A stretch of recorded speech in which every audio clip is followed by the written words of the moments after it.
इस कार्यक्रम के पुण्यार्चक हैं श्री वर्धमान श्वेतांबर स्थानकवासी जैन श्रावक संघ ट्रस्ट, उपाध्याय प्रवर प्रवीण ऋषि चातुर्मास समिति, महावीर भवन, इंदौर।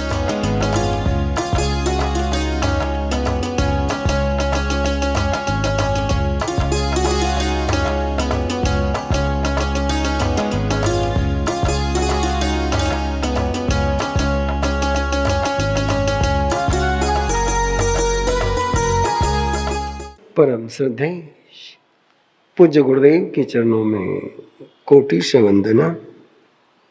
विराजमान स्नेही श्री तीर्थेश्वर श्री महाराज साहब, विदुषी महासती वृंद,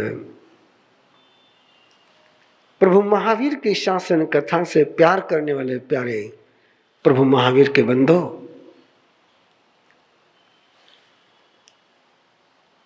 जीवन की जितनी भी मूलभूत समस्याएं हैं, हर युग की, हर समय की,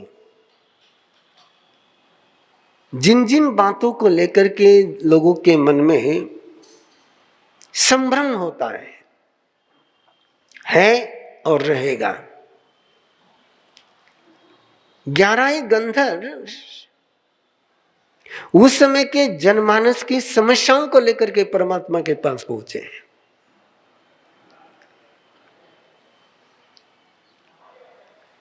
और प्रभु जिस समय उनका समाधान कर रहे हैं, तो गंधर्वों के समाधान के साथ दुनिया के साथ समाधान भेज रहे हैं।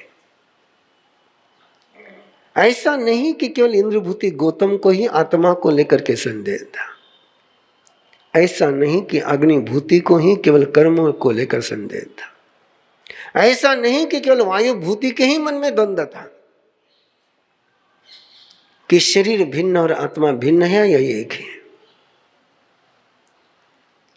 ऐसा नहीं कि केवल व्यक्त को ही ऐसा लग रहा था कि दिखने वाला संसार सपने जैसा है।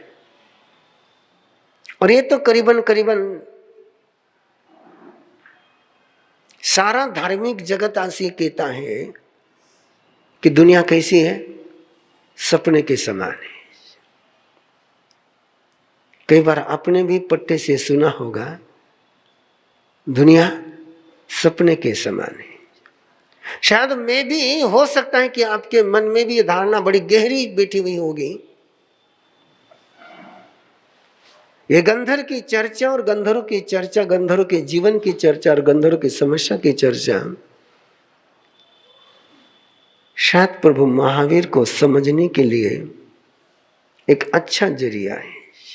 और जब तक प्रभु महावीर की फिलॉसफी समझ में नहीं आएगी, जब तक प्रभु महावीर का तत्व ज्ञान समझ में नहीं आएगा, जब तक प्रभु महावीर के सिद्धांत समझ में नहीं आएंगे कि जिनके आधार पर पूरा शासन खड़ा हुआ है, वो समझ में नहीं आएगा। इसलिए पहले सिद्धांत, पहले प्रिंसिपल और फिर प्रैक्टिकल। एक दुनिया सपने जैसी है, मेरा प्रवचन सपने जैसा है, आप सामने बैठे हुए सपना है या सच है? ये सच है। और व्यक्तों को इसी को लेकर के द्वंद्व मन में हुआ, और आपके भी मन में द्वंद्व हो जाएगा 2 मिनट में, है ना। अभी आपको नींद लग जाए, नींद लग जाए और नींद लगने के बाद कोई सपना शुरू हो जाए, तो प्रवचन आपके लिए सपना हो जाएगा, और जो सपना आप देख रहे हो वो आपके लिए सच हो जाएगा। और सपने में से बाहर आ जाओगे तब वो सपना लगेगा नहीं है, तो फिर कौन सा सपना है, कौन सा सच है? एक छोटी सी कहानी चलती है कि राजा का इकलौता बेटा बहुत दिनों से बीमार चल रहा था। सारे इलाज कर करके थक गए थे, सारे इलाज कर करके थक गए थे, इलाज कोई लागू नहीं हो रहा था। इकलौता बेटा था, कई दिनों से रात में राजा जागा हुआ था और सभी खड़े थे, सभी बैठे हुए थे बेटे के पास। राजा को झपकी लग गई, जैसी आपको लगती है, और झपकी में राजा तितली बन गया। और तितली बन गया तो उसके बहुत सारे परिवार बन गए वहां पर सपने में। इस फूल पर से उड़ रहे, उस फूल पर जा रहे, मस्ती में चमन में खिल रहे हैं, उड़ रहे हैं।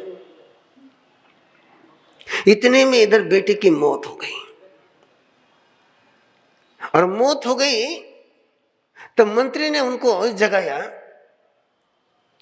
और वो अभी भी सपने में ही थे। और मंत्री ने राजा से कहा कि राजकुमार चल गए। रानी रो रही है, राजकुमार की मां रो रही है, लेकिन राजा स्तब्ध है। राजा की कोई प्रतिक्रिया ही नहीं है। और वो प्रतिक्रिया शून्य देख करके मंत्री ने राजा से पूछा, बोले राजन क्या बात है, राजकुमार मर गया है। और राजा ने पूछा, इस राजकुमार के लिए रो कि उस बगीचे के लिए रो?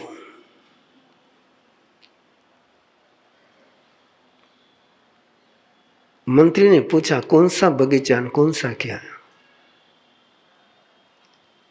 बोले अभी मैं एक खेल खेल रहा था, मेरे साथ बहुत सारे मेरे परिवार वाले थे। मैं एक फूल से दूसरे फूल पर अपने परिवार के साथ जा रहा था, और अचानक किसी ने झपाटा मारा, मेरी मौत हो गई। और तुम कह रहे राजकुमार की मौत हो गई। किसको सत्य मानो? सम्मोहन का खेल चलता है, हिप्नोटिज्म का खेल चलता है।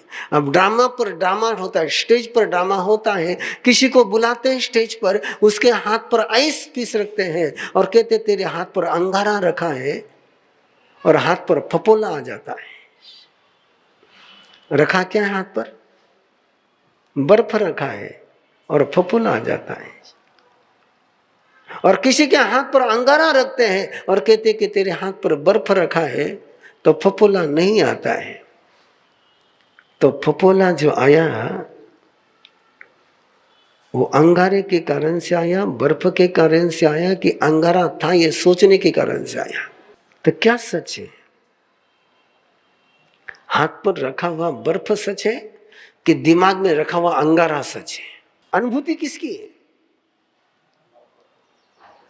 जो हाथ पर रखा उसकी अनुभूति है या जो दिमाग में रखा उसकी अनुभूति है?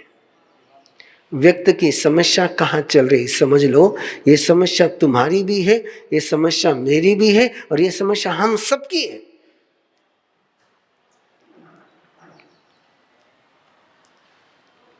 जो है वो महसूस नहीं होता है, और जो सोच में होता वो महसूस होता है। जिनको तंबाकू की आदत नहीं होगी, उनको यदि तंबाकू खाने के लिए दोगे तो चक्कर आ जाएगा, और जिसको तंबाकू के बिना रहते नहीं आता है उसको तंबाकू नहीं दोगे तो चक्कर आएगा।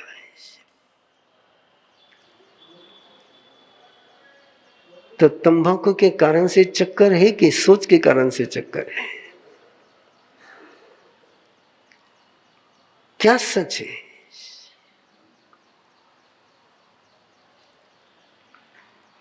वो व्यक्ति है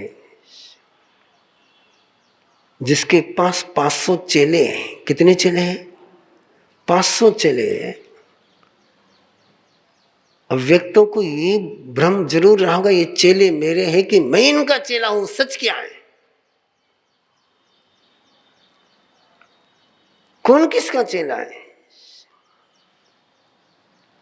कई बार चेले की बात गुरु को माननी पड़ती, तो उस समय गुरु क्या बन जाता है? सोच लो, पूछ लो आदर्श ज्योति जी को, आत्म ज्योति जी की बात माननी पड़ती कि नहीं माननी पड़ती? तो कौन गुरु जी? ये समस्या लेकर के व्यक्ति पहुंचा है कि मेरी अनुभूति और बाहर की दुनिया, जैसी मेरे अंदर का सोच चेंज हो जाता है, बाहर का सारा माहौल चेंज जैसा लगता है। जब आपका मन उदास हो तो बाहर का सुहाना मौसम भी आपको सुहाना लगता है। तो मौसम सुहाना है या नहीं है?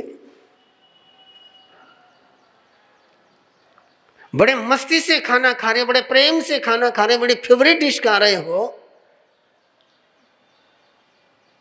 और उस समय एक फोन की घंटी या मोबाइल पर फोन आ जाए या मैसेज आ जाए कि आप जिससे बहुत प्यार करते थे उसकी एक्सीडेंट में डेथ हो गई है, वो फेवरेट डिश फेवरेट ही है, खाने में आनंद आता है, तो क्या सच है?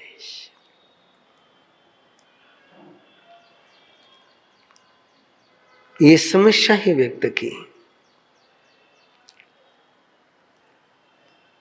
सामने में समोशरण देख रहा हूं, ये सच है या मेरी सोच है? और आप भी बोलते हो, बड़े प्यार से बोलते हो, जैसी दृष्टि वैसी सृष्टि। तो सृष्टि है या दृष्टि के कारण से सृष्टि है? बोलते जाओ। जैसी नजर वैसे नजारे, कि जैसे नजारे वैसी नजर। व्यक्त क्यों पूछ रहा नहीं, व्यक्त क्यों उलझा हुआ है? जमाने में ऐसे भी लोग देखे, जमाने में ऐसे भी लोग देखे जो सुख से परेशान हो गए, और जमाने में ऐसे भी लोग देखे कि जो दुखों के बीच भी मुस्कुराते हुए जी गए।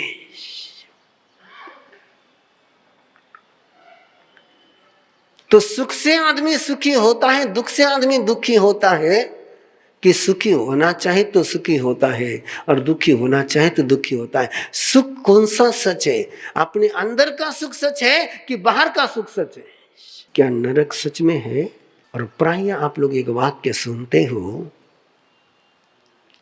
कि सुख मानने में है, दुख मानने में है। इसका मीनिंग क्या है? सुख दुख सच में है, तो वही तो व्यक्ति को समस्या है। तो केवल मान्यता में ही तो थोड़ी मान्यता चेंज कर दो, समाप्त हो जाए मामला। एक कहानी आपने पहले सुनी, दूसरी कहानी सुन लो। राज्य में सूखा गिर गया था, प्रजा परेशान थी और मोर्चा लेकर के राजमहल पर पहुंची। राजा ने मंत्री से पूछा, रानी भी बाहर आई, बोले क्या समस्या है, क्यों ये लोग चिल्ला रहे, क्यों चीख रहे? तो मंत्री ने कहा, राजन अकाल गिरा हुआ है, लोगों को खाने को नहीं मिल रहा है, रोटी नहीं मिल रही है। तो बोले ठीक है, आज से एक फरमान निकाल दो, पेड़ के सारे पत्ते रोटी है और नाले में बहता हुआ सारा पानी दूध है। आज से पत्ते को कोई पत्ता नहीं कहेगा, क्या कहेगा? और गंदे नाले के पानी को कोई नाले का पानी नहीं कहेगा, क्या कहेगा? समस्या का समाधान हो गया। खाओ रोटी, चलेगा। ये उलझन कैसी है व्यक्ति की, जरा समझो उलझन कि किसको सच मानूं और सच है या नहीं। ब्रह्म सत्यम जगन मिथ्या, एक परमात्मा ही सत्य है, बाकी सब मिथ्या है। ये तो आपने बहुत बार सुना है और बोलते भी आप लोग। और आप नहीं मानो तो भी संत आपको मनवा ही देंगे कि संसार कैसा है, झूठी माया है। संसार क्या है? माया है या सत्य है? बोलो थोड़ा सा, एक बार बोल दो, बस एक बार बोलो। संसार क्या है? संसार क्या है? माया है या सत्य है?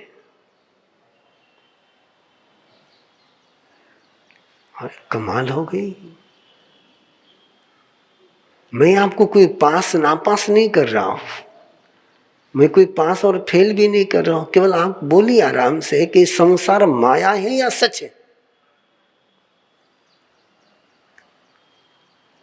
पूछ लो साधु साधियों को जाकर के, क्या कहेंगे? याद रखिए, मैं अगले पन्ने पर चल रहा हूं। दुनिया में एकमात्र जैन धर्म है, दुनिया में एकमात्र जैन धर्म है जो संसार को सच कहता है।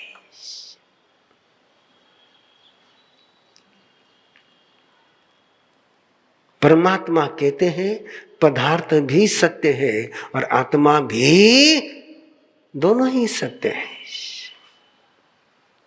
ऐसा नहीं कि केवल आत्मा ही सत्य है और पदार्थ असत्य है, ऐसा नहीं। पदार्थ भी सत्य है और आत्मा भी सत्य है, बंधन भी सत्य है और मुक्ति भी सत्य है। ये माया नहीं है, ये सत्य है, ये सपना नहीं है, ये सच है। मैं बखान दे रहा हूं, ये सच है। आप बखान दे सुन रही है, सच है, ये सपना नहीं है, है ना? मैं सपने में नहीं बोल रहा हूं। और आप सपने में, क्या अंतर है सपने में और सच में? क्या अंतर है सपने में और सच में? सपना केवल अकेले का होता है, सपना केवल अकेले का होता है, सच सबका होता है। इस कार्यक्रम के पुण्यार्चक हैं श्री वर्धमान श्वेतांबर स्थानकवासी जैन श्रावक संघ ट्रस्ट, उपाध्याय प्रवर प्रवीण ऋषि चातुर्मा समिति, महावीर भवन इंदौर।